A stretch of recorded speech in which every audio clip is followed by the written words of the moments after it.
I'm feeling you. Yeah, everybody freeze, put your hands up. We ain't about to take it easy, I hope your cake's up. London with the beach, yeah, we go so in. Then we go with a friend, yeah, we both win.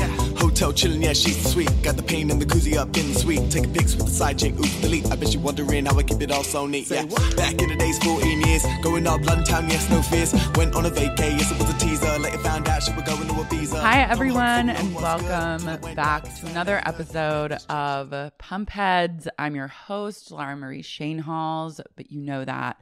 And with me today, I'm so excited to have on the pod beauty connoisseur, fellow elite podcaster. It's Nick Axelrod. Hi. I have not been this nervous to do anything since one time I interviewed Kathy Griffin, and I have like a bad habit of when I have ever interviewed a comedian to try to like make them laugh, and that's like not what you should do, like as the interviewer, you know. And yeah, the interviewer, for sure. That's not your job. And I blacked out during that interview, but I feel similarly nervous to talk about one of my favorite things in the world. And I listened to Babe back in the day. I love what you do, so I'm very excited.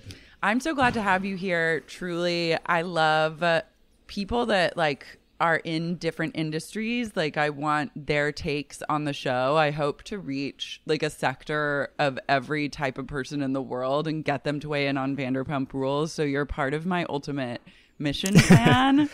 And don't even be nervous, because truly I could not imagine a more lower stakes environment. No, I mean, I know. And it is, yes, it is Vanderpump Rules. And this is a show about nothing and trash bags. But at the same time, it's also art, and it's also important. You know what I mean? Incredibly serious. Yes. Yeah. It's the best mixture because it both is meaningless and so meaningful. Right. Okay, so can I just tell you a little bit about how I came to Vanderpump? Please do. I was living in New York, and I was house swapping with a friend in LA, and I woke up, I think, on New Year's Day alone in this Echo Park house that I was staying in, and on Hulu there was like the back catalog. This was probably I was probably 3 seasons behind. I'd never watched it, and I watched like the first season of Vanderpump Rules in, a few hours on New Year's Day. And I was so blown away by Stassi season 1, before she knew that she was going to be like a star, a reality TV star, yeah, is some of the best. It's some of the best reality TV I've ever seen. Yeah, seasons 1, 2, and 3 are so organic and just pure, truly raw and very pure. Like before celebrity hits them, right? And but before filler and before Botox, and they all just look normal, and it's all the back alley stuff, and it's Stassi and Jax, Yeah, there was just also so much raw sexual energy happening in the show that is truly gone at this point, which just hit me in the last 24 hours. I was like, oh, there's no more horniness on Vanderpump Rules. You're actually totally right. Raquel is sexless. Mm-hmm. Charlie is completely sexless. Yeah, void of... Lala talks about it so much that it renders her sexless. Mm-hmm. I mean, Schwartz and Sandoval... You're right. There's literally no Jax. Say what you will about Jax. Mm-hmm. Our problematic king, Jax Taylor. He was fuckable. Yeah, he made you question your own sexual preferences. Yeah, it was constant back and forth of would I, wouldn't I? He kept you on your toes, and he also really anchored the show with his horniness. Yeah, and he seems and I know this is like a backhanded compliment, but he seems responsible enough to take Valtrex every day, so that I would feel comfortable sleeping with him. Do you know what I mean? He knows his body well enough to know about going on antivirals. I think you might be able to get him to use a condom if it's really, really thin. Yeah. And if you're lambskin. just doing like a quick fuck, which I imagine it would be, you're not gonna linger with Jax Taylor. You know what I mean? There's not like a and I session. kind of trust that about him, like I would trust a porn star or anyone in sex work, like that they just like would know. They would know, you know, and that would be my main concern with having sex with Jax Taylor. That would be my only concern. Yeah, but I really think at this point, like, he's got it on lock, and you'd have a good time. Do we think that Brittany and Jax are going to get do they have a spinoff in the works? Like another one of they go to Kentucky? I worry about what they are going to do for a living a lot. Me too. I think that they probably all had to sign like crazy non-compete clauses. So I don't know if they'd be doing a spinoff anywhere in like the NBC Universal like universe. But are they dead to Bravo? Like all of them? They might be dead to Bravo.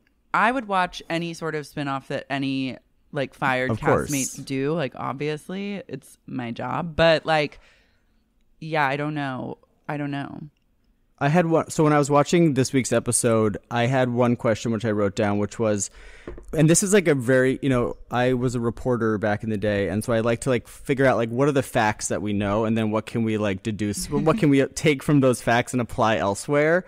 So we found out last week that Erica Jane makes $600,000 a season to be on The Real Housewives of Beverly Hills. I didn't know that, but I'm glad to know that. Oh yeah, Thank you. So for that we journalism. Randy Cohen. Andy said at some point during like one of the reunion like kerfuffles that he was like, I know how much you make, and it was revealed to be $600,000. Okay. Knowing that, how much did the cast members of Vanderpump make? The OGs that have been on once you're on for over 3 seasons, I think you get a significant pay bump. So I think Tom Sandoval, Schwartz, and Katie, they must be getting somewhere in the ballpark of like, I want to say 20,000 an episode. And how many episodes? So there's probably like 18 episodes or something. So we're going to do this math. Okay, or like 20 to 24 episodes. I'm not so sure, but I think it's like up. They're definitely in the 6 figures. Like even I would say. So okay, if it was 20, yeah. So about 500K, we think. Like the OGs. OGs. 450 to 500. And also Bravo really cut costs by letting go all those people. So now they can just like underpay. Yeah, I mean, I'm sure James Raquel, I definitely think Charlie's probably not making great. Charlie's definitely not making great money. It's like for trade. It's like she just like wants the Sir uniforms. Exposure, just so she has, and free uniforms and like access to alcohol. as many strawberry field salads as they can eat. Yeah, I think they do pretty well for themselves at this point. But like Jax and Brittany, I don't know what other strains of income they have. I mean, they do a lot of those like flat tummy tea ads and things like that. Okay. That I think that will dry up. Also, like the algorithm changes recently, not to get too in the weeds with like how influencers make money, but like their impressions are down, so like I just don't think they're going to be they're not going to be getting the kind of deals that they might have been getting. Yeah. But one thing I think about a lot is that the entire cast of Vanderpump Rules not only makes more money than I do. Oh yeah. Mm-hmm. Like meaning like Raquel, whatever, Levesque or something, Levis. She makes so much more money than I make, and like a lot of them own houses. They own homes. They're homeowners.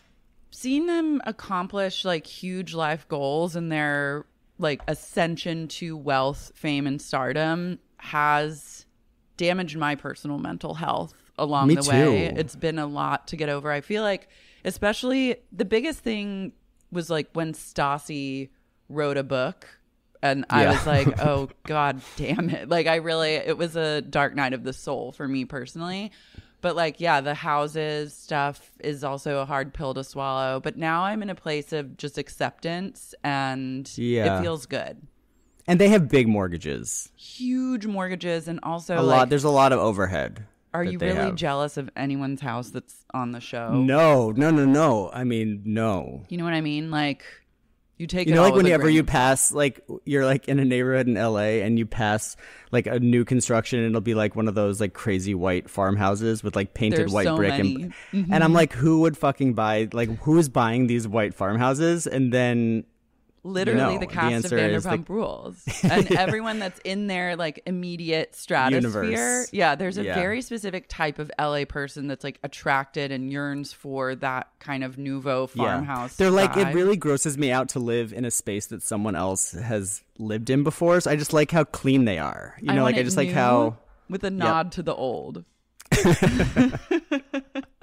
I like the idea of like a traditional, you know, like white picket fence family that I never had. Yet I want it to be brand new. Yeah, I think it speaks to some childhood trauma that's unresolved and just a getting back to basics. So that's a great segue because the biggest question I had from this episode was, okay, I like took notes, but then I got confused. It's all good. I take a lot of notes Kate, too. Susan, and Laura. This shook me, and I was watching the episode last night, and I thought I definitely didn't hear that right. Like, I must be too tired. Like, I simply must go to bed, and I'll revisit this in the morning when I have more clarity and like mental acuity. So then I started the episode at that point, rewatched, and confirmed my initial belief that Raquel's biological mother, Susan, gave birth to her biological sister, Kate. Then first. she got... I like how Raquel says first. that her older sister was born first. Understood. She likes to make sure... I really appreciate her making sure that we know that. So then her biological mother got pregnant with Raquel, and I guess did not want to have Raquel as a baby, but her aunt... I'm not laughing at... I'm not laughing. I truly like... Family, all all families are beautiful. Yeah, honestly. and everyone does things differently. Like, there's like no shade or shame like with adoption or anything. I just think that this is a truly wild and unique situation. Yeah. Sexy, unique situation. Susan said, I don't want this baby, but Laura, Susan's sister, said, I want the baby. So Susan said, you can have Raquel. So I'll keep the pregnancy for you. For you, have this baby, and then you adopt her. And Raquel seems well adjusted over this. But did Kate, who is the one who was born first from their biological mother, aka older sister, did she stay with Susan or did she also go to Laura? No, I think she stayed with Susan, is the impression that I got. It. Okay.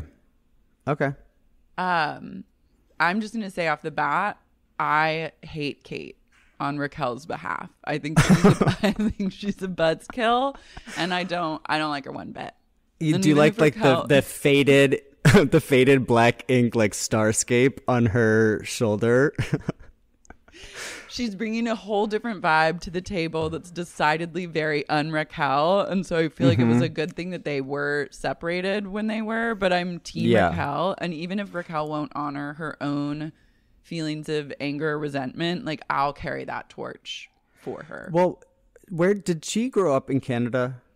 No, I think she grew up in California. Like I want to say Sonoma or she went to Sonoma, some college in Sonoma. But I think she's a California girl.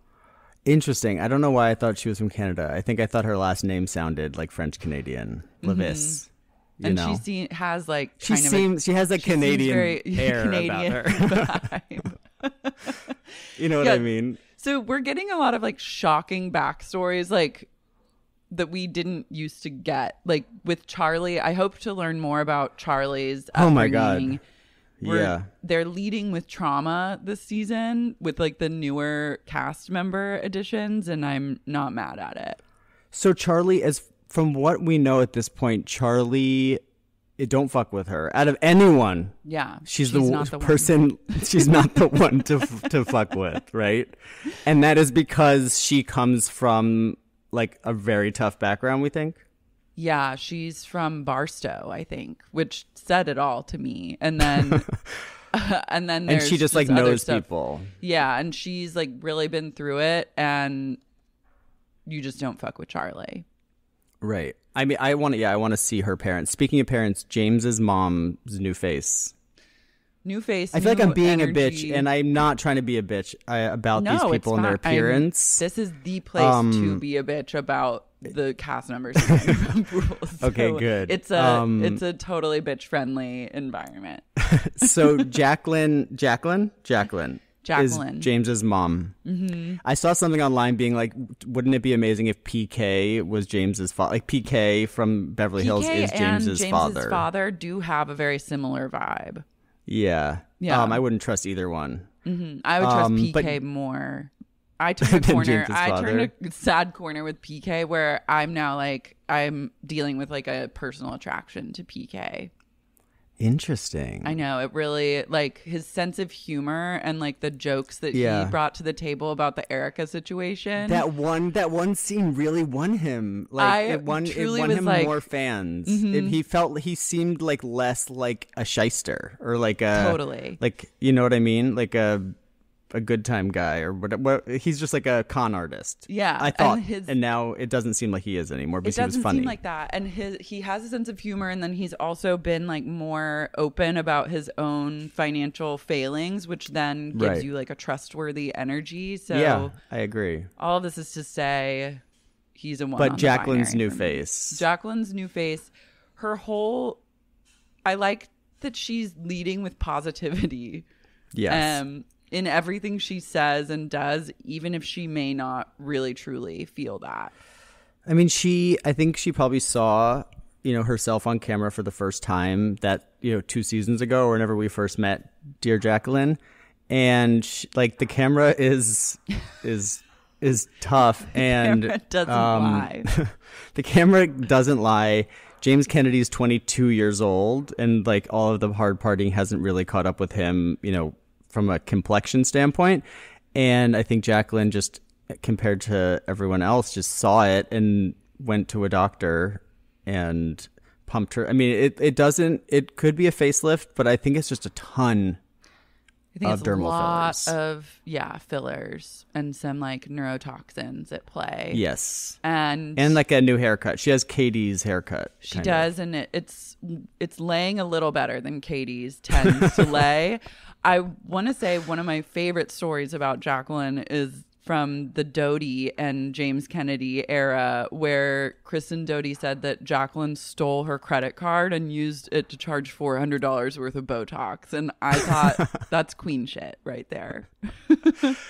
That is so wild. Imagine. And also, like, is Lisa Vanderpump, like, remind me how she knows James's mother? Or does she know James's father? Like, how did she get messed up with these people? I just assume, I guess, that all British people that move to a city like Los Angeles just know each other. It's like how Nicole Kidman knows Naomi Watts knows, it's like, the same thing. whatever. Mm-hmm. Right. Like, I wouldn't be surprised if later we found out that Nicole and Naomi somehow know Brock.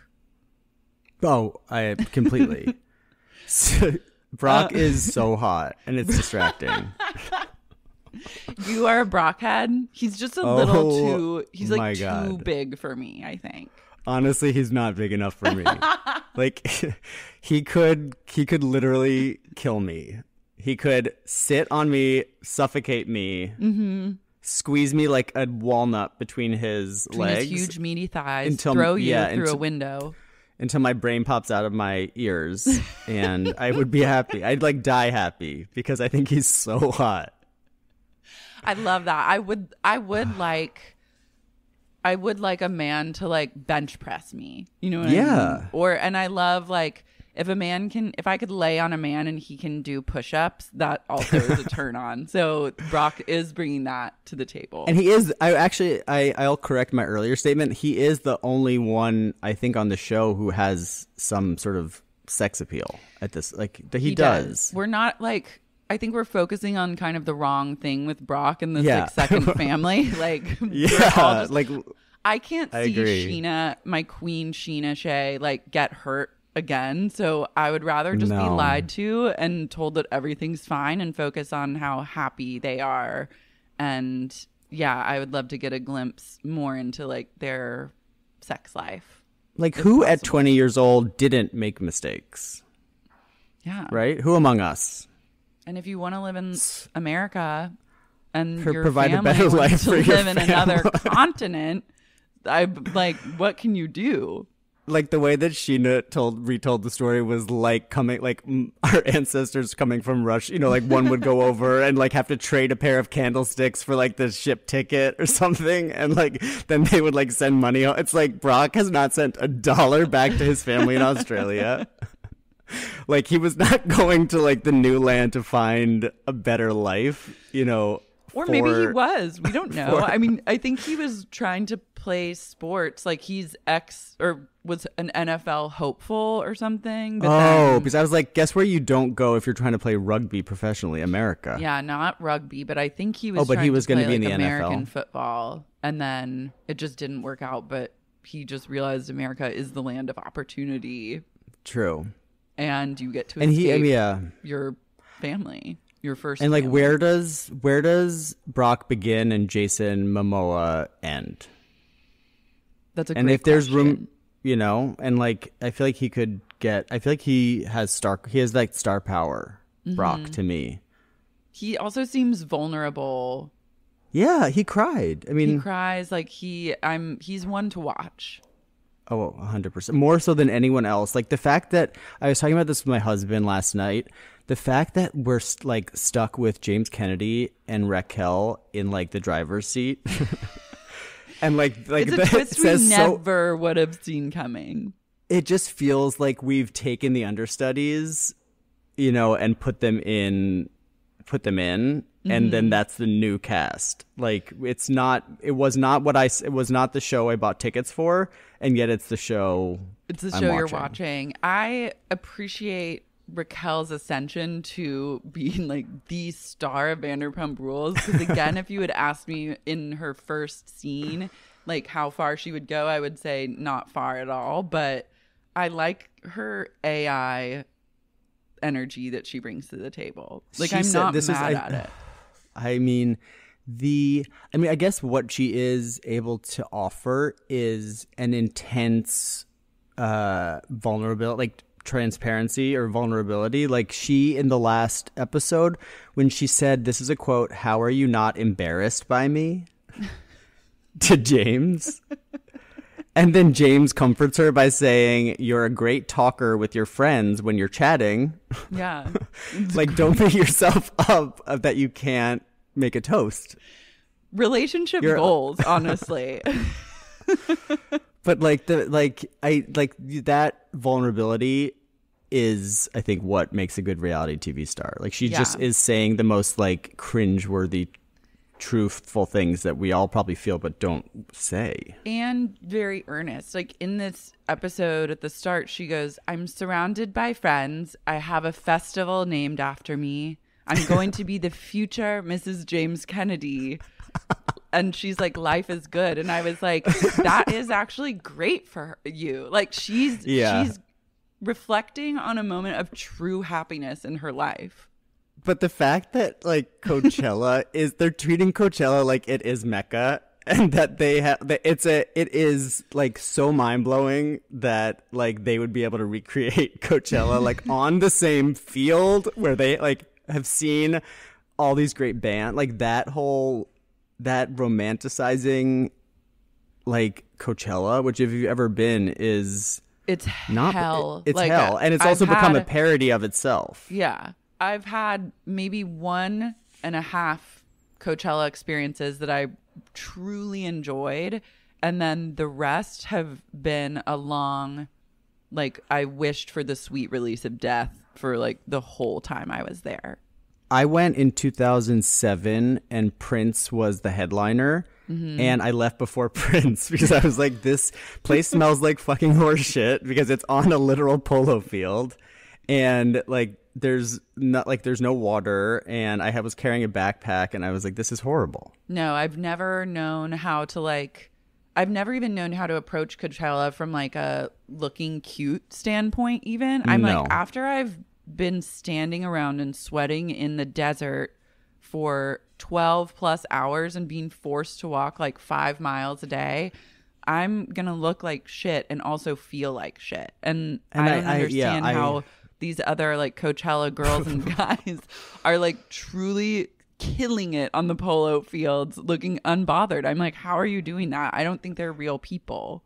No, I think that it's something you train for. Yeah. So I don't think it's just. I don't think you just walk onto the my approach is all wrong. Yeah. The great Coachella polo fields and just think like the battleground. That's just the battleground. Like I think that there is a certain amount of prep and caloric deprivation and carb aversion and like hydration. I think I interacted with some women who had made like full blown Excel documents of all the outfit changes that would take place like throughout the day and like for the parties. Yeah, like it was like there are strategizers that descend on these music festivals. I mean, so I guess I get it relate. then that like Coachella was like brought Ariana to tears. Just their like remembering love for Coachella, I actually kind of love because it does feel like I remember on social media when Ariana and Tom went to Coachella for the first time, and I did see the joy just like radiating off of their Instagram posts and stories. So I was like, good for them. But for like to you have felt like that means was real. much, what means that much to you in your life? What's your Coachella? That's a really good question. Like Amazon Prime. Yeah. Like, you know what I mean? Like the fact that like anything you can think of, you can get the next day is like kind of mind blowing. I also have a daughter and a husband, so they're like in they're your my Coachella. They're sort of my Coachella too. Yeah, but like just the idea of like overnight shipping, and you can get anything. Oh, tell me about it. I love Amazon Prime. With Vroom, you can buy a car entirely online and have it delivered straight to you so you never have to go to a dealership again. At the beginning of this year, I decided to buy out the car that I had been leasing, and it was one of the most painful things I've ever gone through. No joke, I probably spent 12 hours total sitting in a car dealership in Glendale, fielding offers for financing that were at best just straight up bad and at worst predatory. The paperwork, the wait around, the psychological mind games, it was just truly hell on earth, and I never want to have to go through that again. If you use Vroom, instead of going to a dealership, you can buy a car from home, a park, or even as you listen to this podcast. Literally anywhere else. And with Vroom, you can browse thousands of cars in one place so you don't have to spend your weekend driving out to a million different dealerships. When you shop on Vroom.com, you never have to haggle or negotiate with pushy salesmen. And when you sell your car on Vroom, you get a price instantly so you don't have to waste time at a dealership anymore. Vroom is entirely online. So next time you need to buy a car, just grab your phone, go to Vroom.com and check out thousands of great cars.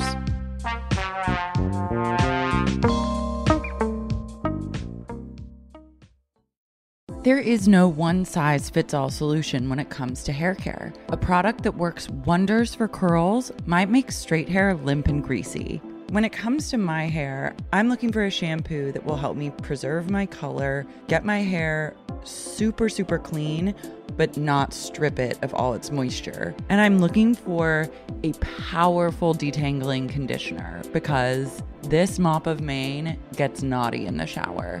And I like to comb my hair out, and I need a conditioner that can help me achieve that goal without leaving a gross, filmy residue. Thanks to my personalized Prose routine, I can honestly say I've never been more in love with my hair. Prose makes custom hair care that's effective because it's personal. Using natural ingredients with proven results, Prose customizes every product in your routine from shampoo to supplements. First, Prose starts by asking about you as a person with their in-depth consultation.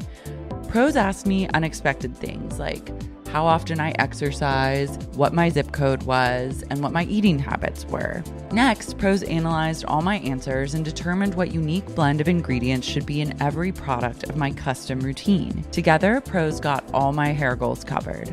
I love the Prose shampoo and conditioner that I've been using. First of all, I love that Prose lets you customize everything down to the scent of your products, because I'm a true scentaholic and I need to be transported to a magical place while I'm shampooing and conditioning.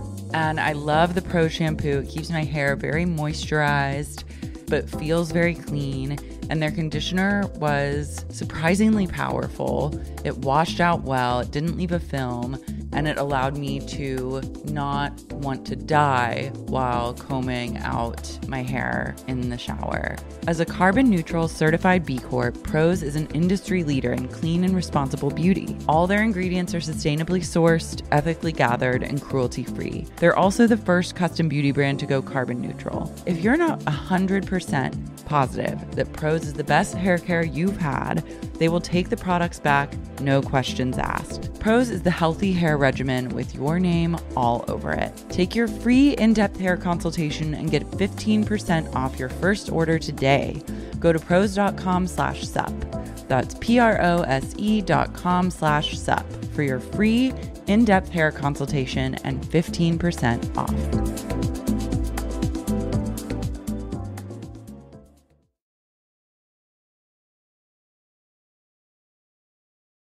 What's your Coachella? I would say Amazon Prime is up there. That's Coachella level for me as well. I think probably my Sephora credit card is a Coachella. Mm-hmm. My dog is very Coachella to me.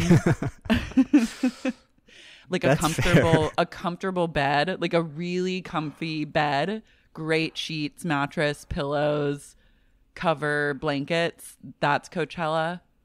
Yeah. That's very Coachella. Like a real, like a Four Seasons mattress with like all the pillows, like that has just been made. Yeah, with like a heavy duvet, but that doesn't make you sweat. And it doesn't make you sweat because you've like cranked the AC down to like 65 degrees, and you're under the covers. That's Coachella. Yeah, some workout classes are very Coachella to me. Yeah. I'm just living in a different, it's like I just am not a Coachella person, but I love their passion and the joy that it brings them. And especially Tom and Ariana.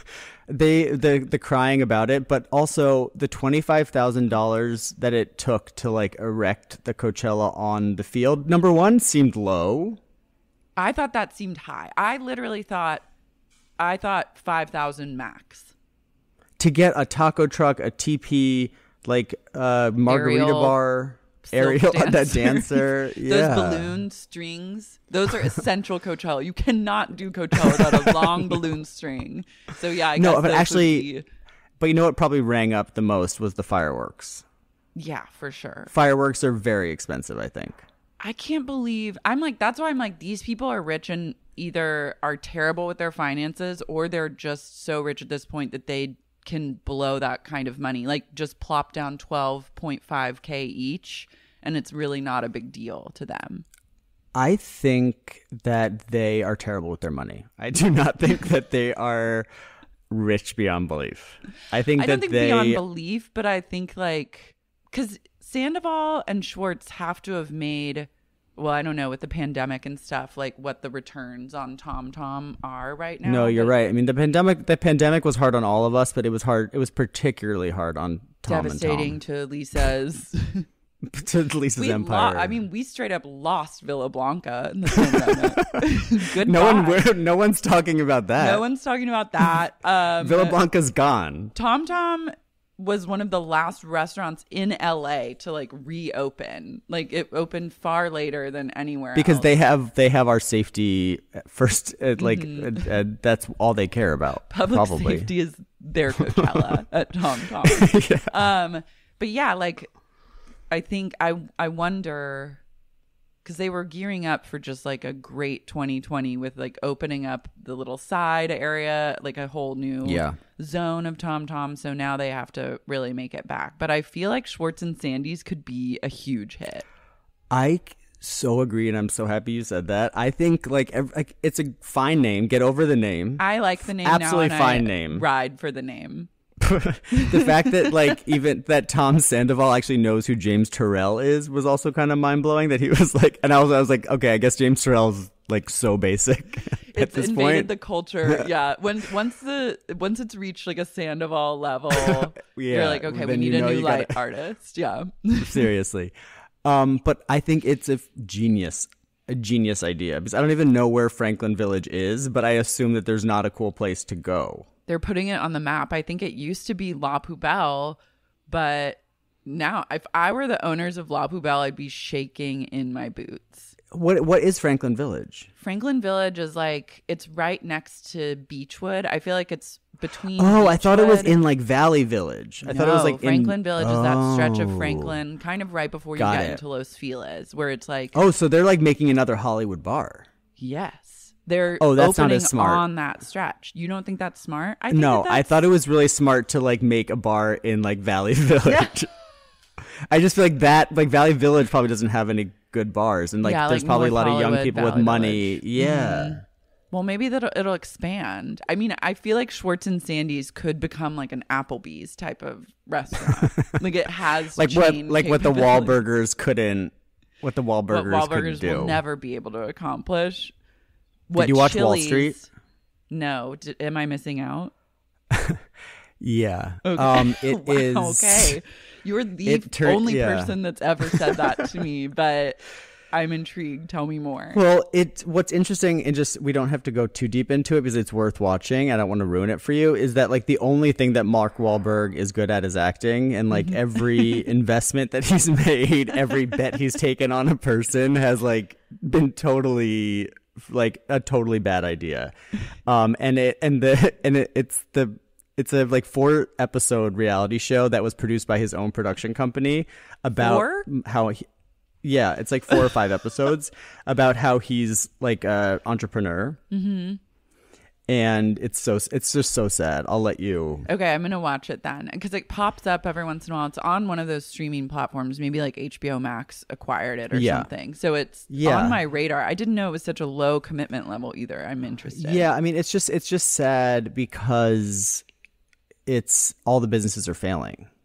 Love that. And he's trying and like, but his ideas, like one of his businesses is called Municipal, and it's basically just like T-shirts that the word municipal is written on. No. And he's like wondering why it's like not doing well. Okay, and then the other one is incredible. Like how he's like trying to like, make Wahlburgers happen like in the UK, but they don't want it in the UK. And his like dumbass brother is like running operations. I don't know. It's a mess. And he also lives in like a Disney castle. It's kind of funny and amazing. Okay, I'm definitely watching this. I also just have to say I've never even had a Wahlburger, and I resent the whole endeavor. I think the color scheme is gross. Like it doesn't read. And I'm like the number one fan of a cheeseburger. Like it's like a once or twice a week affair for me. So I'm open, but They didn't come at it from the right angle. No. Terrible color scheme as well. Bad color scheme. They didn't really understand like where we were in like the burger movement. And it was like, because I feel like when they came into being, it was kind of like umami burger, right? It was about this like adding something special. Yeah, it was like elevating the hamburger, and I feel like Wahlburgers just sort of met the hamburger where it already was. Yeah. And didn't put a twist on it besides they felt like, their name was the twist. Right, and it wasn't. But Schwartz and Sandy's I think could expand. Apparently now, I haven't been to Vegas in a long time, but apparently now it's like all Lisa Vanderpump restaurants. Yeah, she's taken over. I'm like, where's the Vanderpump Vegas reality show? Yeah. Where's that? Where's like, why are we not following the Sheena doppelganger around? And like, I love like a slice of Vegas life. So yeah, that needs to happen. I could see Schwartz and Sandy's is just smart from a branding standpoint also of like, I would watch a show that takes place there. I'm glad that they're leaning into the just restaurant legacy and have been able to start to create a legacy out of the hellfire of Sir. The one thing that like concerned me was when Sandoval said he wanted double-decker booths. Yeah, it was very awesome. I just imagine it's going to be very Austin Powers, like from a decor standpoint.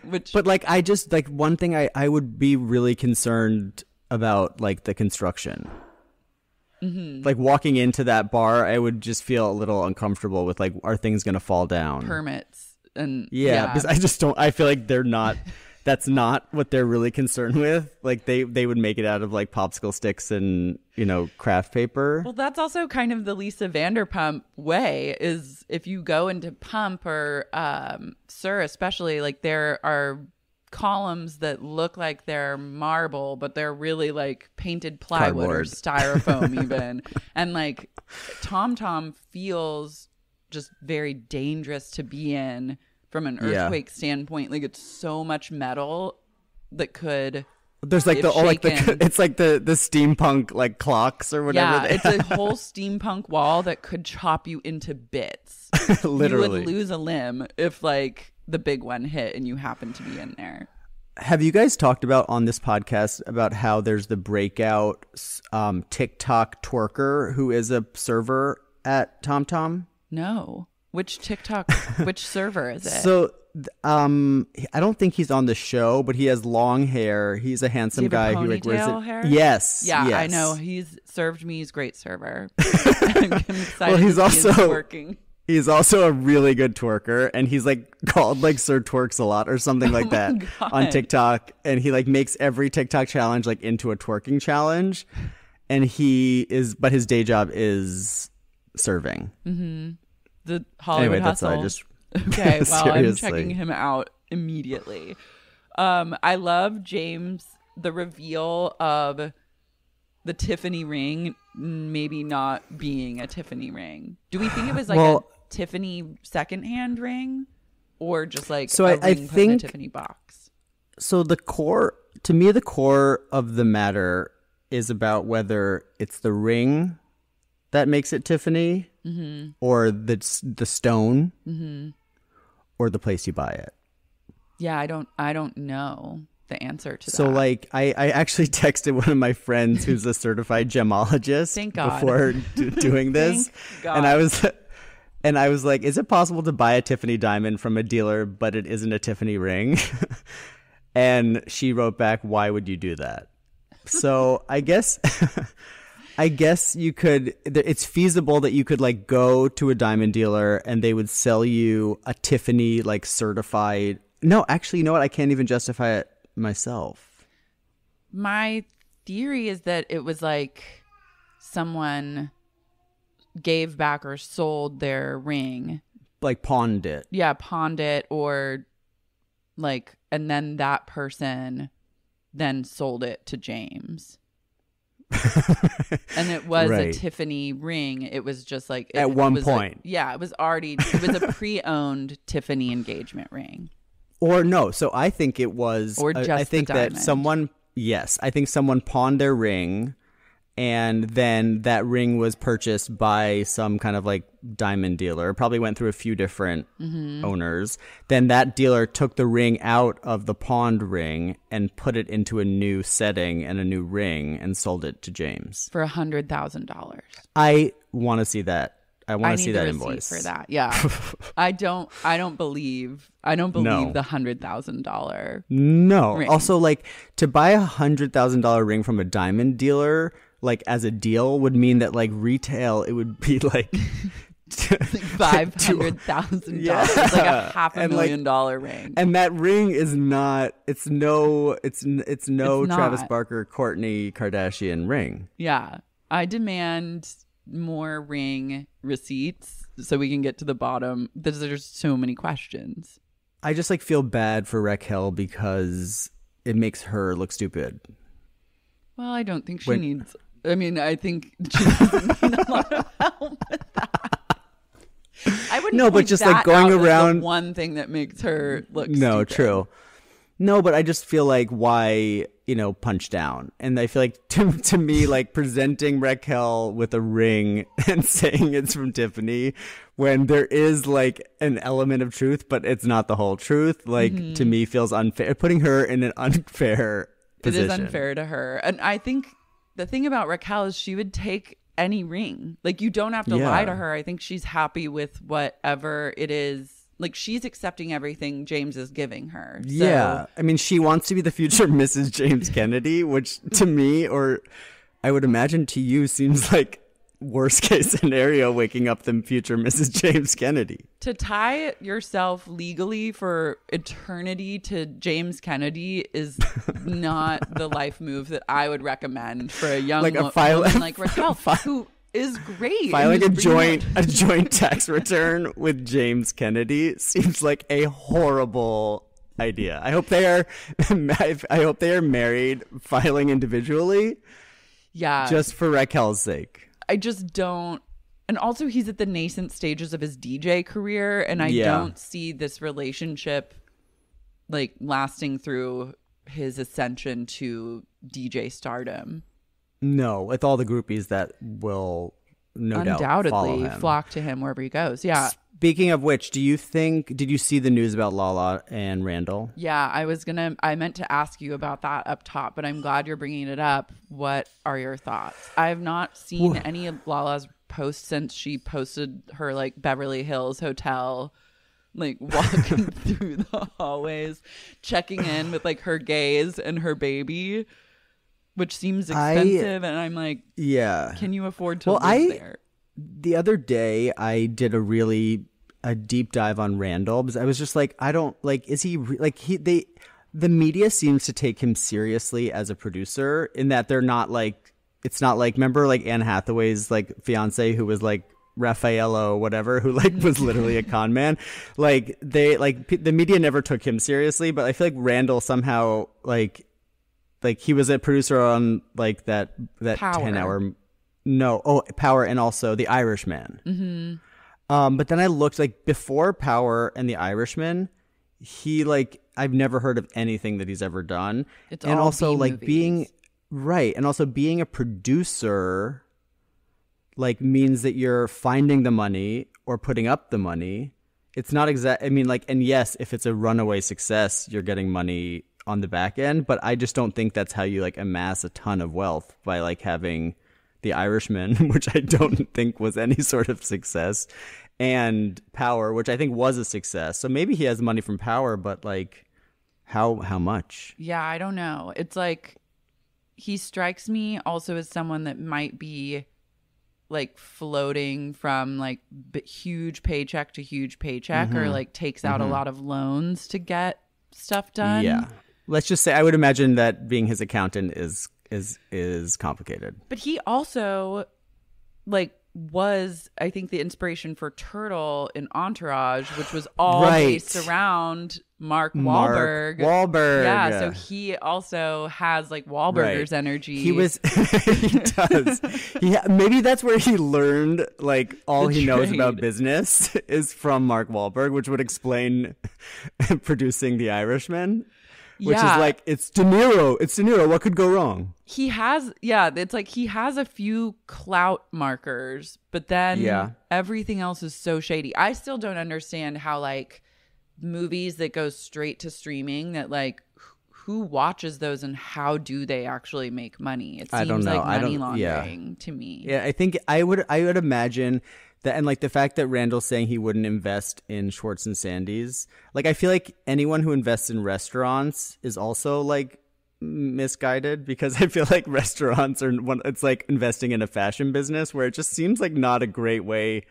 It's like not a solid investment most of the time. Yeah, or restaurants the kind of are so hard where it's like you're just not going to get money back for years. Right. And so, but I feel like he's someone who would like love to be an investor in a restaurant, because he would like always get the right table, and they'd be like, Rand, like, we know, like, yes, the Emmett booth. Do you think he's a member of San Vicente Bungalows? That's a good question. I feel like no, because we would have seen Lala and Rand pictured walking out of there. Yeah. She looks great this season, by the way. I feel like she's taken it down a notch, like from a I think injectable standpoint. She goes to that Dr. Diamond. Oh, it's because she just had a baby. And just had a baby, So she couldn't do all that stuff. Mm-hmm. She looks so much better. Had so much that it was like she just lost a little of the like filler puffiness and stretchiness, and now it's perfect. It's like at a great level. Yeah, she goes to Dr. Diamond. Mm-hmm. That's what I guess. Then that makes me think like Rand does have money, because I don't think he's giving freebies. No, I don't think he gives freebies either. No, and like I guess the rest of them don't go to Dr. Diamond. So I think it's like no, definitely not. Sheena Shea could. Yeah, is she still in Marina Del Rey? No, she moved back to Hollywood. She fled the marina and now I think lives in Hollywood again, which made me sad. I was here for her West Side endeavors. Yeah, me too. And like Marina Del Rey is like such a isn't it literally like it's not real like soil? It's like made on top of a landfill or something. Or no, that's Playa Vista. No, yeah, I think it's all that area it's tenuous. It's not real. What do you think of Katie's role in like the Schwartz and Sandy of it all? Like we have that scene where Tom Schwartz, he relents and says to Sandoval, like, you can name the restaurant whatever, like I trust you, just do it, which I thought was great because I had already come around to Schwartz and Sandy. Like I was like, that is the name of this place, like it will never be anything else. And I can't tell if this is like for storyline or if she really is like pissed about all of this and like her passion now lies in the food service industry. I think number one, I'd say like I feel like everything we need to know about Katie lies in that like cheetah print tattoo that she has, and just sort of like who she was at that moment to get a cheetah print tattoo, and like how she saw her life unfolding, you know, and like how it's now different and she's perhaps not equipped for like the new career. You know, she was going to be a makeup artist and wasn't she like an esthetician? Yeah, she was like edgy and like a punk, like into music, her like and beauty and like kind of like out and her like her there Instagram thing is called like Music Kills Katie. Like she thought like that was her brand. Mm-hmm. And now she's like living in Valley Village in a modern farmhouse and like I think is just sort of and yearns to be like the maitre d' of Schwartz and Sandy's. I was like, honey, reconnect to your passions. I know. Well, I think that's I think she's just trying to find her like how like now that this is my life, like where is my place, versus like I knew what my place was going to be. Like I was going to be like the girl in the mosh pit getting tattoos with like former Mormon band like Brandon Flowers, and like that was going to be it. And now she's like, I guess I'll just like do the front of house at Schwartz and Sandy's, and like wants to like have input into the name. But I don't know, their relationship to me is very it's very depressing. Like I don't really see depressing. There's not moments of love. Like do you like we saw Tom and Ariana this season or this episode, as we mentioned, like having that like very honest moment where you're like, okay, they've talked about like not having sex or like not wanting to get married, but it seemed like they have a very genuine connection. Yeah. We have not seen that. Have we ever seen that with Katie and Tom? Not even at their wedding. No, it's all very, to go back to like sexless energy. It's very sexless. It's passionless. And it feels just like comfortable, but not in a loving way, and like it's like really platonic, doing the least at all times. Like and they like dig at each other in really like toxic ways, like about like their looks and like his dick size, and like remember like it's just like it's been a history of like when the camera shut off, like are they together or do they like still hang out? I guess so. They must. I mean, I honestly think I feel bad for Katie's fertility journey, just in the sense that if she was really dying to have a kid and then literally every friend of hers did get pregnant within that 6-month period, like that would be a troll. And so I have a lot of empathy for that. But I also, on the other side, am like, the universe is telling you that you do not need to procreate with this man. You need to get out of this marriage. Like I'm a Katie truther now, and like of like you must get divorced and disentangle. You think yourself. that there's something better for Katie out there? I believe that with all my heart. I truly think, and like to see her half-heartedly fight and like resign herself to being like the front woman of Schwartz and Sand, like that is now her ultimate dream. I was like, I can't stand for this. Like it hurt me actually. I was like, you've got to get out of there. And she is somewhat smarter than Schwartz. Definitely. I agree. And so I have a question. Just in general. You've like crossed the professional line to friendship line with Ariana, right? Yes. Yeah. So you have a little bit of insight that I don't have. And do you think, does Ariana, like, is she and Sandoval are real, like the real deal? Like she's happy just not being married and not having kids and just happy with Sandoval? Yeah, they're the real deal. Like I remember when in my early podcasting days when they came over, like to pod together, their passion was so in transit. Like I felt like electric. High. It was electric. After being around them, I was. You got high on their love. That sounds like a Kesha song. And then I missed them afterwards. I was like, damn, like I wish that they were here right now, just to like hang out. Like, and they've consistently matched that same energy like every time that I've been around them since. So I believe the love is real. I mean, like it's interesting. I like that she says like she's open to like marriage or possibilities. Like I find that to be really relatable, because I've also been in a place where I'm like, I would never get married, like blah, blah, blah, blah, blah. But things change over time, and that's very human. Like I don't fault her for that. No. And like in his defense, Sandoval does seem like a rock. Like he seems dependable, even though he's an idiot. Yeah. He seems more dependable and more substantial, like emotionally, than Schwartz does. Schwartz, like you like stub your toe and Schwartz would like melt down. I don't know like, what to do. Yeah, even know how to like handle a simple thing like that. He's like not. I couldn't be with someone like that. Like the other thing my husband and I were doing last night is we were going through every cast member on the show and saying whether they were like a top or a bottom. Mm-hmm. Oh yeah. And I guess I can say that like as a gay person. And it was basically that everyone was a bottom. that was Any the conclusion. There's in the mix, or have all the tops been fired? I think all the tops have been fired. Wow. Just like bottom. I mean, energy. Charlie could give us that at a certain point. Coming you think soon. Lala's a bottom? I think she kind of has top energy. Yeah, I mean, I guess it's a low bar right now. But like James Kennedy, huge bottom. Raquel, obviously bottom. Everyone. Schwartz is like reluctant top, I think. So reluctant. A very soft top. Yeah, you would think he's a bottom, but he actually is a top. You have to beg him. You have to beg him and pump him up for hours and hours. Yeah. And he'll get like one pump in, and then he'll just I can't do it. So it's like reluctant top. Yeah. And like I didn't want to. We've done my husband and I did surrogacy and fertility, so I like know what the journey is of like giving sperm and doing all that stuff. So I don't want to like sperm shame. However, like I'm gonna guess that the results of Schwartz's spermology analysis are going to reveal some slow swimmers. Well, he said there was a teaser of next week's episode where he was like, my sperm are like two-headed.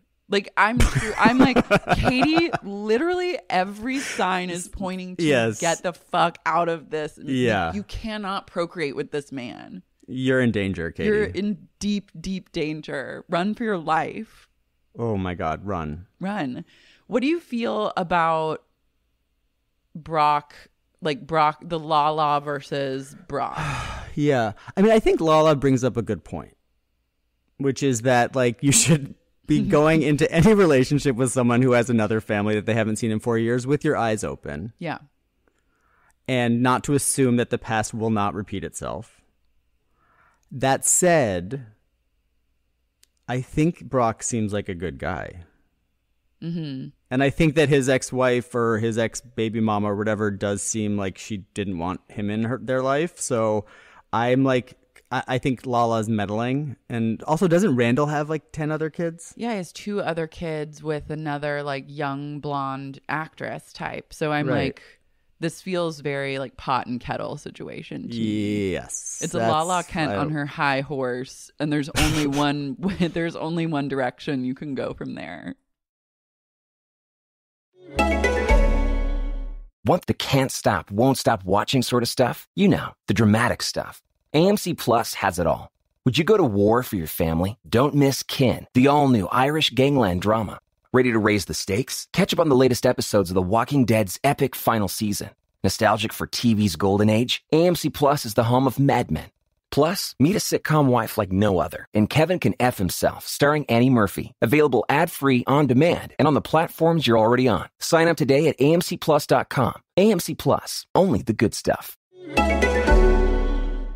What matters most when it comes to a wine? The taste? The vintage? The price?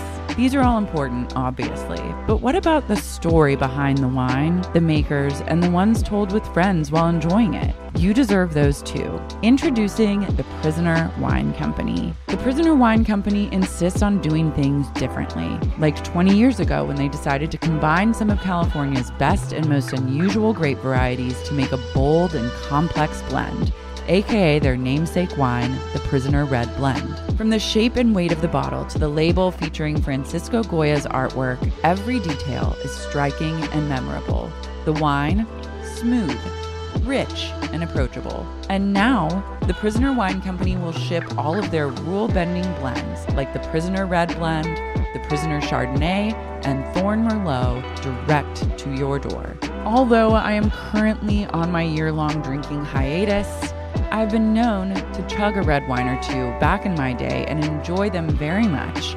And this Prisoner Wine's Red Blend sounds right up my alley. I know it's right up some of yours. And just because I'm abstaining from booze at the moment doesn't mean you have to as well. I want you to have the best wines and the best deals and to live, laugh, love, eat, drink, and be merry.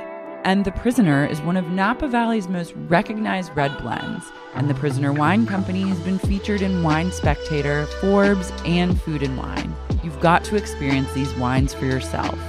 Try one bottle and you will taste and see that the Prisoner Wine Company is good.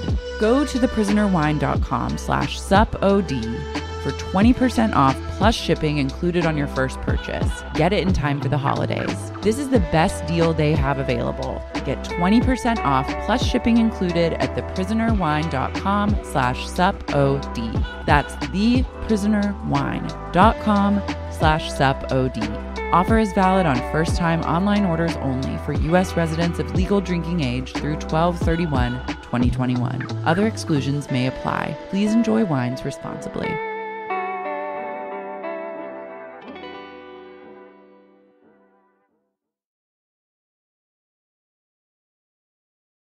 Also, did you see she was wearing in that scene where they do that workout that every Bravo star does? Does every Bravo star do this workout? Yeah, they.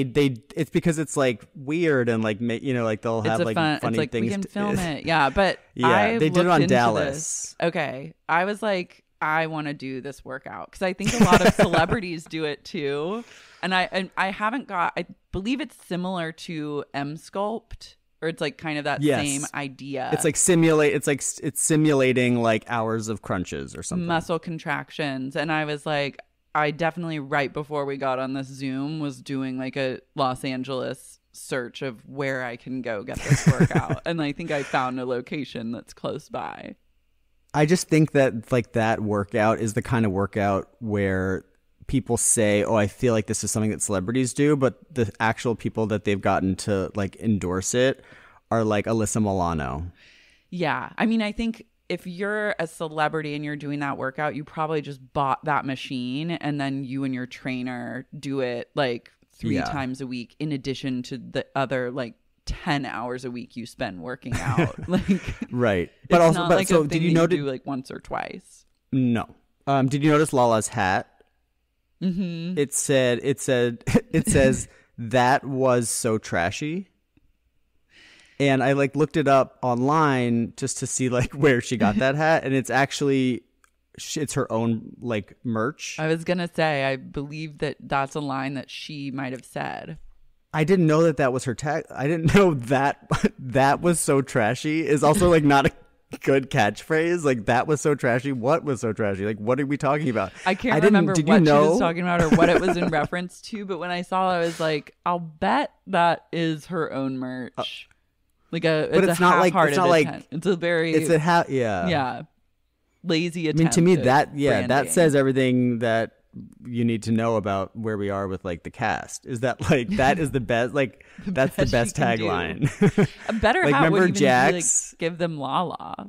Is Yes. just better merch. Yeah. Yes. I'll never forget Jax's chunky sweater line that didn't necessarily like, materialize. It was like a V-neck sweat. It was like V-neck like shawl collar sweaters. Yeah, cardigans, and I think he was like a brand ambassador for some sort of like a clothing brand we'd like never heard of. Excalibur, actually. Now I remember the name. But I don't know anything about Excalibur, but like I feel like he had I'm the top person. I'm the top number man one in this guy group. in the group. The number one guy in the group. Like that, I'd wear that on a hat. Mm-hmm.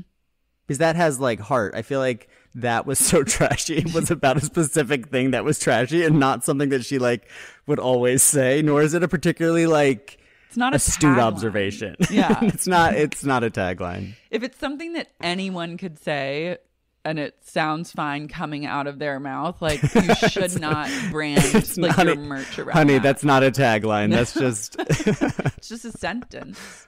Babe, that's a literal that is a literal observation about something that was trashy. That's nothing more, nothing less. Yeah. We have to like let it go. Something you else will have to come let to it you. go. Trust that something else will come to you, and that it does. The brainstorming doesn't end at the time you said that's so trashy about something.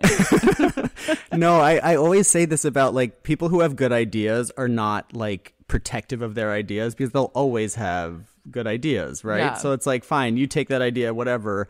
But like Lala had this idea and she was like, this is it. I'm like trademarking it. That was so that was so trashy. in the past tense, like that was so trashy.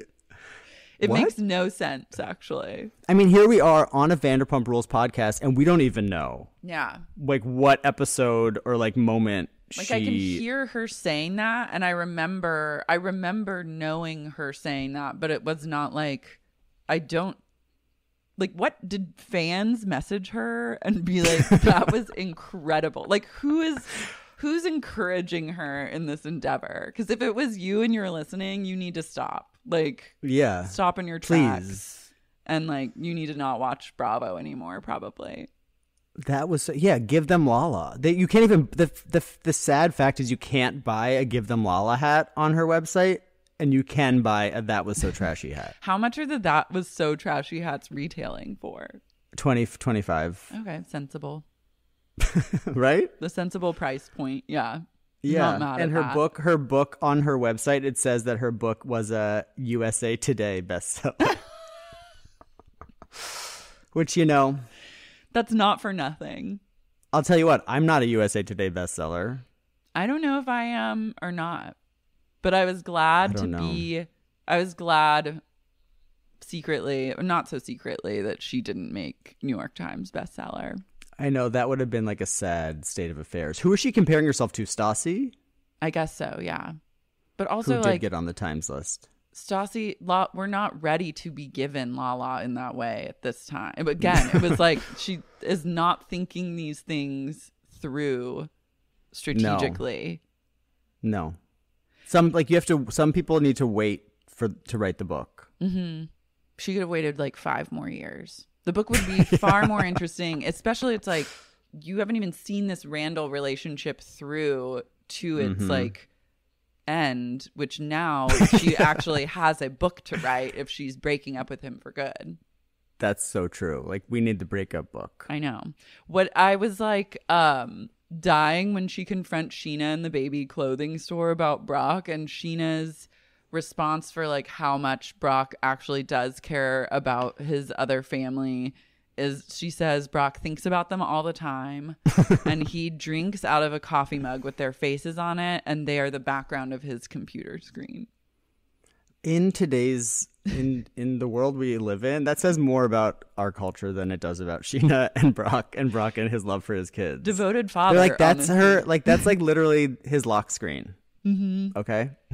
He And went on their like faces, and she's crying when she says that. Yeah. It moves her that's so much. that's a mug that he got on like printfish.com, like with their faces on it, because that's how much he loves them. And he drinks out of it every day. It's not like a once a week thing. It's every day. No, it's like where he only drinks his bulletproof coffee out of that mug. The other thing I loved about Brock is that well, I've never heard of pickleball. I've started to hear about it more and more. It's popping on your radar more and more. Pickleball is trending, believe it or not. Like Really? Yeah, like people are playing pickleball. I'm not one of them, but I wouldn't put it past myself. I guess it's like more low stakes tennis or something. So it's like something between it's somewhere between ping pong and tennis. And it feels like squashy undertones Got it. as well. But the fact like that, the energy that he has to like go practice for like a few hours before they have the tournament is like really bizarre to me. Like, you are 6'10" and like obviously stronger and bigger and more masculine and have more like testosterone pumping through your body than the rest of the cast members have combined. To practice Like, for that don't- long and not even place in the pickleball tournament, I was like, this is a misguided attempt. Maybe he doesn't have the body for pickleball. The agility required. Yeah. Yeah. Not aerodynamic enough, I guess. What did you think of the sperm gag on Lisa Vanderpump?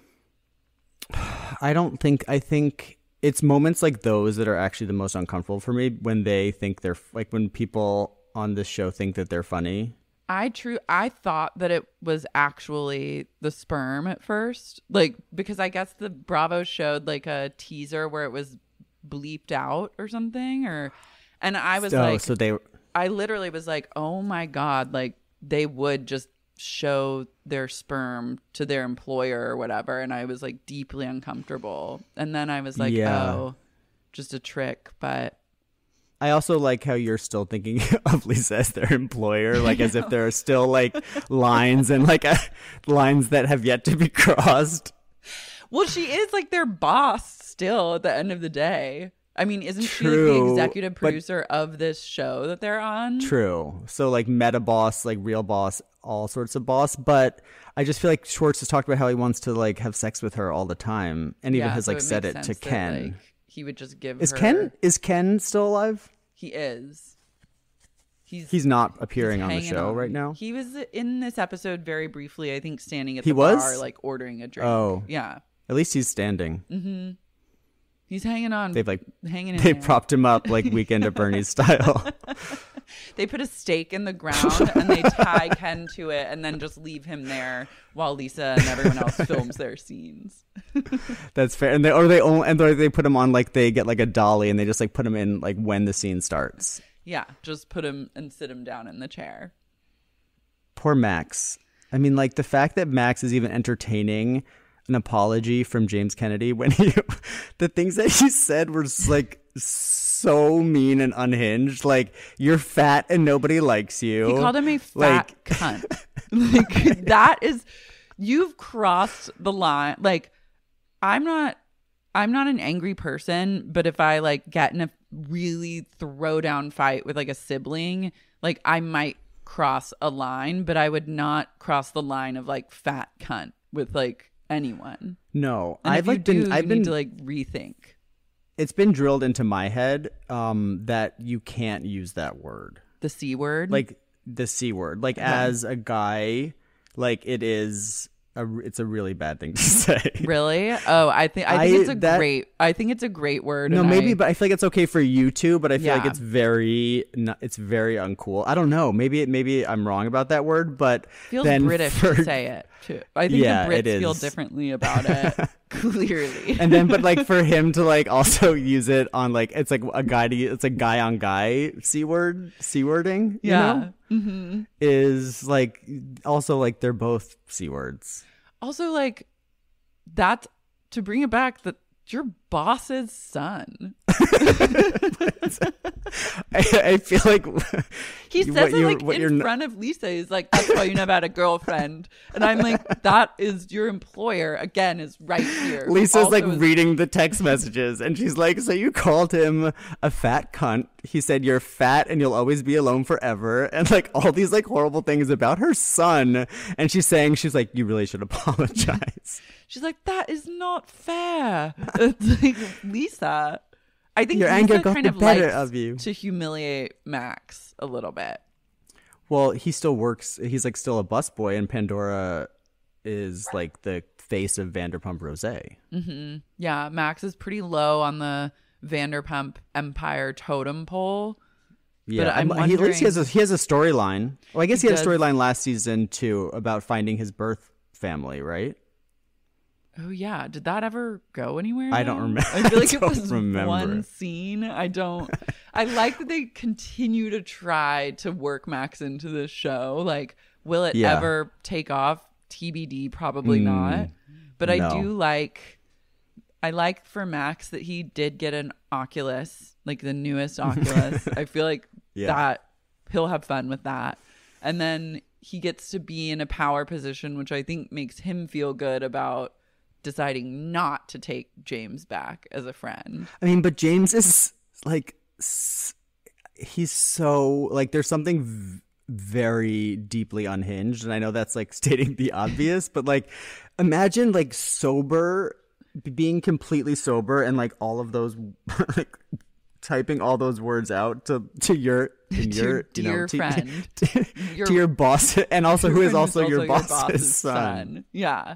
It's really, I worry for James a lot. Like, I think that there is still a lot really wrong that needs to get resolved before entering like a marital union or even like going down the road of trying to have kids or anything.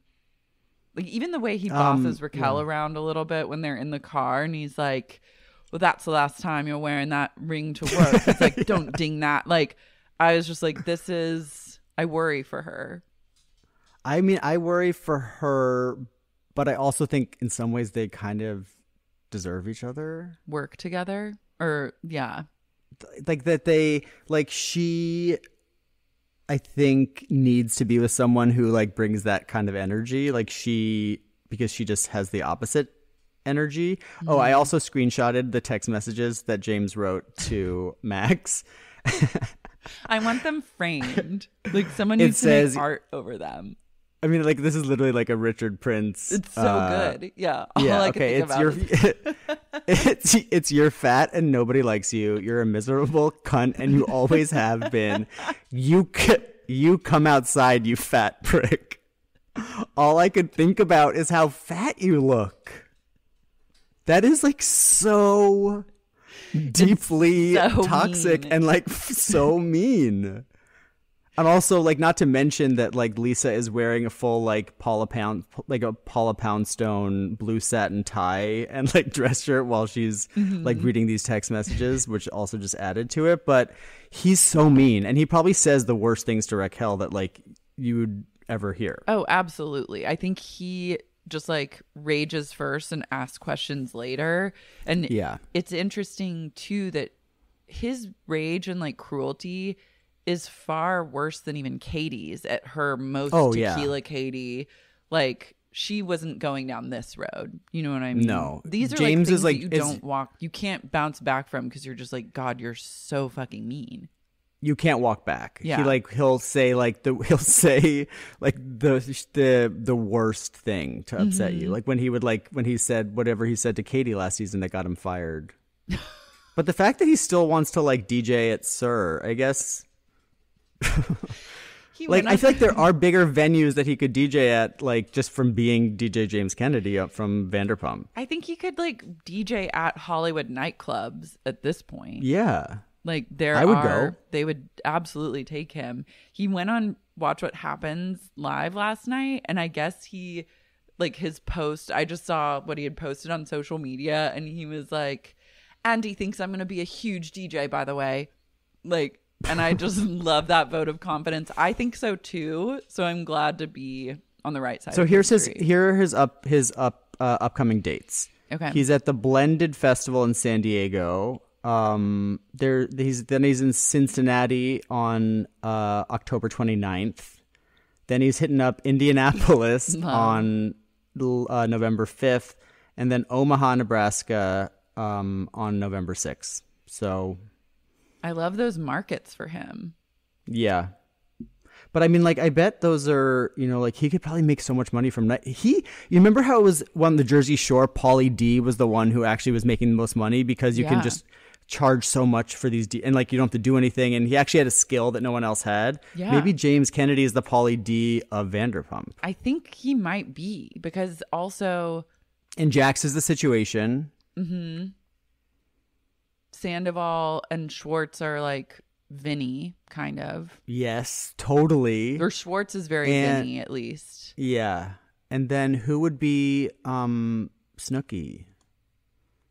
Sheena's kind of Snooki. She is. Yeah. Oh my God. And then the one that was with Ronnie is Katie. Yeah. Or even Dodie. Like that's like Dodie and Sandoval's relationship. Yep. For those first two seasons. And then what about Ronnie? Jax also has Ronnie energy a little bit. But he's so the Situation. He's so Sitch, yeah. And I think you're right. I think you're right that Ronnie, like that Schwartz is Vinny and Ronnie is Sandoval.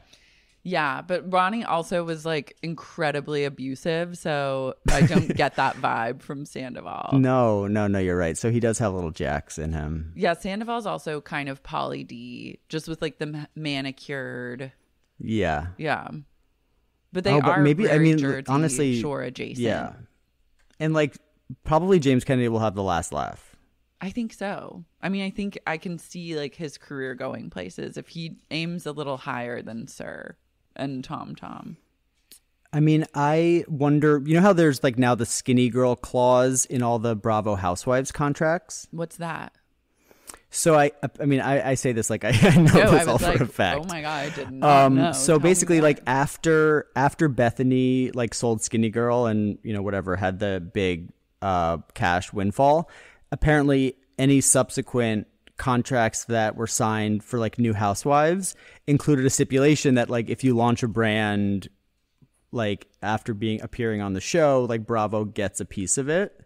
Whoa. Because it makes sense that like after that they're like, wait, like we are the ones who like basically like did all these advertisements for Skinny Girl and we didn't get a dollar from it. So now like all the brands that have launched, like they're all partly owned by like NBC Universal.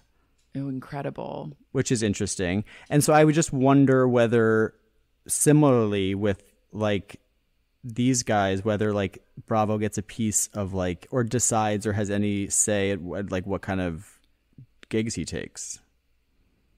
I wonder, yeah, because he was like DJing prior to being on the show, I guess. And is DJing, I think so, or like was like a music hopeful. Yeah, but he had that dream. Yeah, his dream exists, like predates his time on Vanderpump Rules. But I would argue he's born with that dream. And how are they going to afford a wedding? I don't know. Maybe Sandoval will pay for it. I mean, Sandoval really impressed me this episode. Like, I feel like it's very easy just to be like, you're a narcissistic, like, idiot. Mm-hmm. And then to like be able to, like, he's a good producer. He's passionate, and I appreciated, like, I don't think he's channeling like I think he's still figuring out his emotions around Katie and like why that bothers him so much. So I don't think he's very good at like vocalizing his hurt. And I also think it's like you need to let go of like she's clearly, Katie has no rage anymore because she literally has no passion for anything anymore. So she's virtually harmless. Like you don't have to, you can just hear her out. You don't have to like. She's been declawed. Yeah, it's she's like been totally declawed and like all but neutered at this point. Like just let her have one thing. You don't even have to listen to her. And I get like her delivery comes off badly because she's also a terrible communicator. But it's like let her own the reservation book.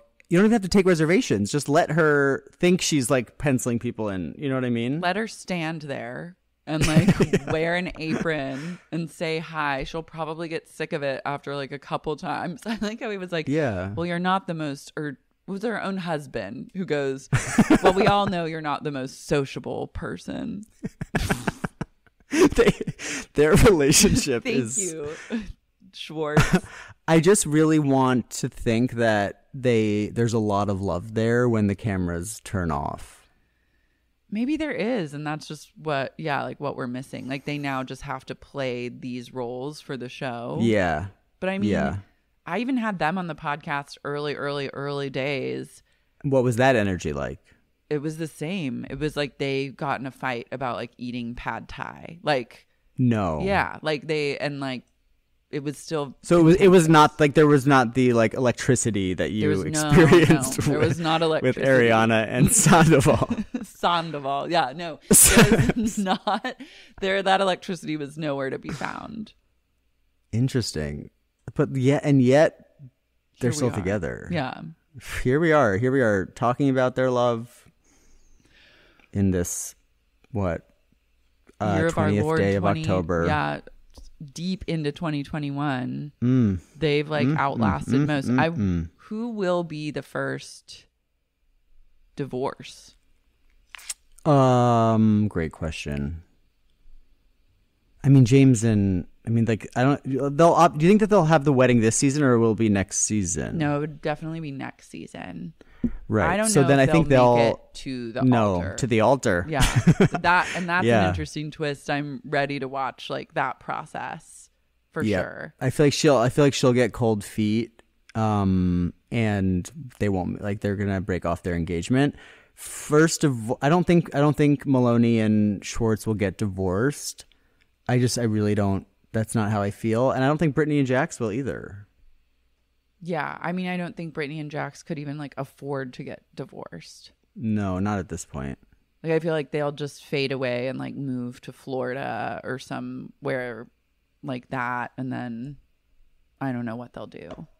I wonder if like Bravo is planning to bring them all back for little spin-off shows like Stassi and Beau and all of them. But just is like waiting for like the like controversy to cool off and then just like bring them back. Because what was really interesting about this episode is that this was the first time that anyone even mentioned their names, and it was not in terms of like the firings that happened. It was Lisa being like, well, like it must have been hard for Katie when Sheena, Stassi, Brittany, and everyone got pregnant. And I was like, oh, that's an interesting way to like nod to them when we all know like they're not here and why they're not here.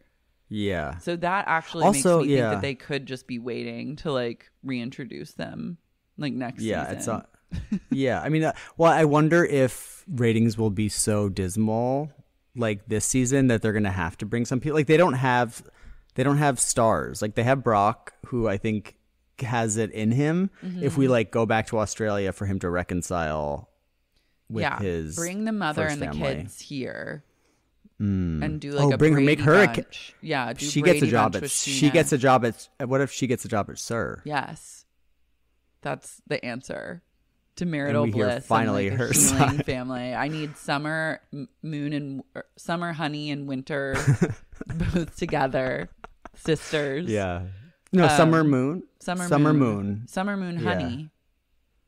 Honey is her. I think the third it's name? like a full 3 names. And then Lala's is Ocean something. Ocean what? Ocean. I don't know what the middle name is. Ocean's a beautiful name. I'm a big fan of Ocean. Yeah, Ocean is actually pretty. Lala has like some in some twisted way like very cool taste. Yeah. I'm not mad at her taste level. No. And like her, like when she had like the bigger, like she was like taking her own challenge of finding bigger and bigger hoops like every single episode, like a few seasons ago, where like they would just like creepily get like larger and larger. Like I thought that was that honestly, why isn't she selling fucking hoops? Yeah, that is like I don't Anything care about other her than beauty brand and that No. hat. That was so trashy. Like I just like or like at least make hoops and then you could have like that written inside the hoops, but like tie it back to something that we care about.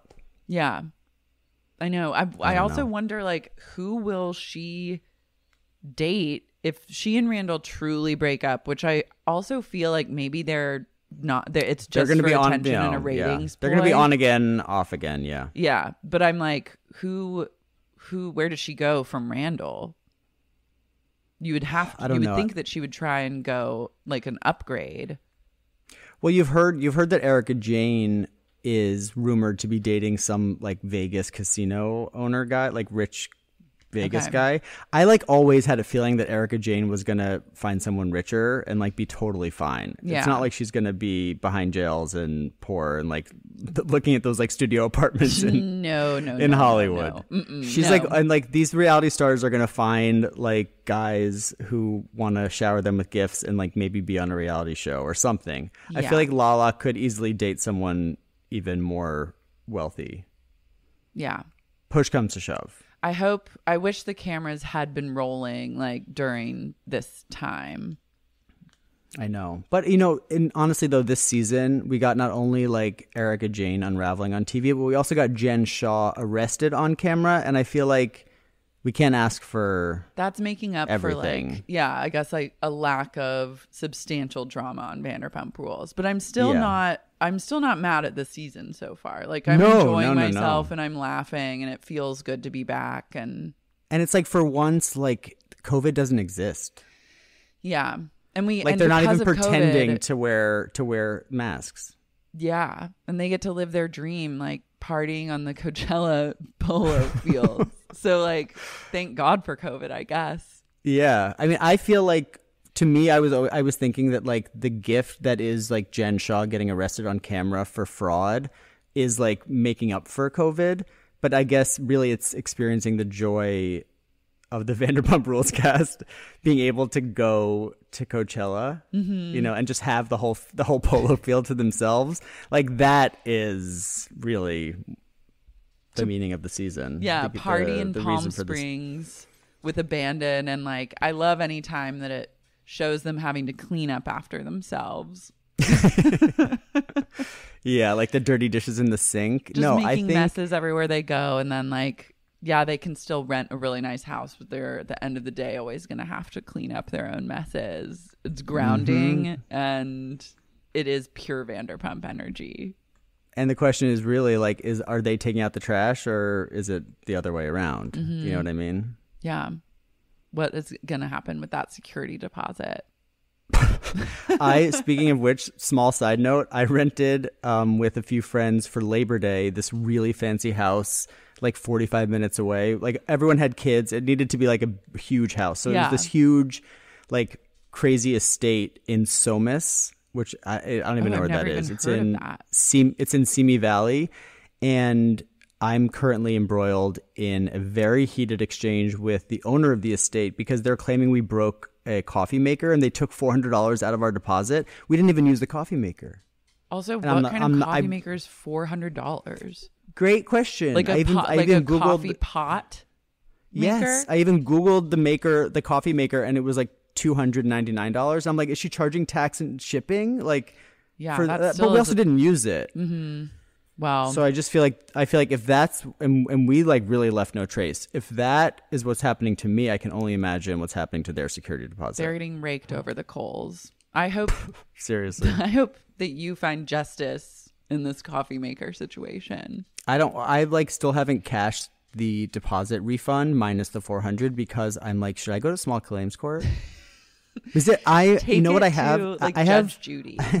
Yeah, I have the truth on my side. I know that like there is not a world in which I used that coffee maker and broke it because we did not use that coffee maker. Yeah. And I love having like the truth on my side. Yeah. I'm glad to You can be do able to anything. use my platform to bring awareness to this like grave mistake on behalf of the rental. So yeah, I know. we can only hope that this gets resolved. Poof. Keep me in your prayers, please. I will. Tell everyone where they can find you. You have a podcast. I have a podcast called Eyewitness Beauty. It is a pop culture and beauty news podcast that I do with my friend and former colleague Annie Kriegbaum, who was like the head of creative at Glossier for a while, and now she has her own brand. And we release on Saturdays. And it's like interviews with people who are in the news, and we like do top stories and products of the week. And I say it's about beauty, but it's really just about anything we find interesting. So we'll have like a specialist on ketamine therapy, or like we had Norma Kamali talking about how she like looks so good. Cool. And plastic surgeons and stuff like that. So that's at Eyewitness Beauty on Instagram, and I'm Naxelrod on Instagram if you want to follow me. I love that. Yeah, I can't wait to listen to Norma because I need to know all her secrets. She drinks so much olive oil. Wow. Okay. That's like a lot. She like eats, I would say probably has like a quarter cup of olive oil a day, like in various forms. Like on her salads and stuff? Yeah, like in her salads, like she like makes this bread that's just made of like seeds and nuts, and then that she like discovered. Mm-hmm. There's a goop recipe for a seed bread that truly is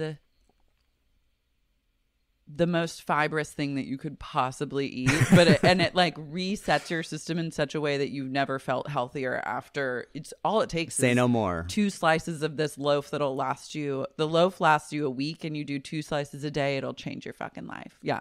Okay. Good. Well, she's 76 and she looks amazing. So that's me. And thank you, by the way, for making one of my dreams come true, which is to talk about Bravo on a big platform such as yours. Thank you so much for being on the pod. You'll have to come back again. There's obviously like endless amounts of Bravo to be discussed in reality TV, pop culture, etc. So I look forward to next time.